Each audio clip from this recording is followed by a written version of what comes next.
আসসালামু আলাইকুম রহমতুল্লাহ। প্রিয় দর্শক, কেমন আছেন? আশা করি ভালো আছেন। প্রিয় দর্শক, মুক্তিযুদ্ধ কোটায় নাতি নাতনিদের আবেদন বাতিলের নির্দেশ, একাদশে ভর্তি। চলুন বিস্তারিত জেনে নিই।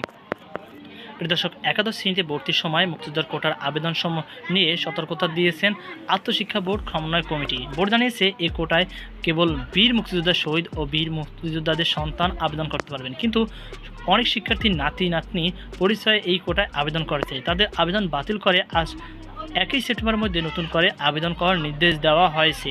অন্যথায় ভর্তি প্রক্রিয়া জটিলতা তৈরি হলে বোর্ড কোনো দায় নেবে না বলেও সতর্ক করা হয়েছে।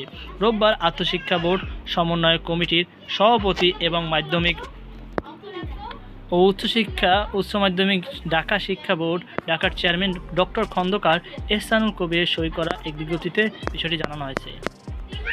এতে বলা হয়েছে, একাদশ শ্রেণীতে ভর্তি নীতিমালা 2025 এর 3.2 উপধারা অনুযায়ী 2025-26 শিক্ষাবর্ষে মুক্তিযুদ্ধ কোটায় কেবল মুক্তিযোদ্ধা ও শহীদ মুক্তিযোদ্ধাদের সন্তানেরাই আবেদন করতে পারবেন। এ কোটায় নির্বাচিত শিক্ষার্থীদের ভর্তির সময় সংশ্লিষ্ট প্রমাণপত্র জমা দিতে হবে, পাশাপাশি মূল কপিও দেখতে হবে। সঠিক প্রমাণ জমা দিতে ব্যর্থ হলেও ভর্তি কার্যক্রম বাতিল হবে। এছাড়া অনেক শিক্ষার্থী ও মুক্তিযোদ্ধা কোটায় আবেদন করলেও তাদের কেউ কেউ বীর মুক্তিযোদ্ধা নাতি নাতনিদের নীতিমালা অনুযায়ী তাদের এই কোটায় ভর্তির সুযোগ নেই। আত্মশিক্ষা বোর্ড জানিয়েছে, নির্ধারিত সময়ের মধ্যে আবেদন সংশোধন না করলে পরে ভর্তি প্রক্রিয়ায় জটিলতা তৈরি হতে পারে।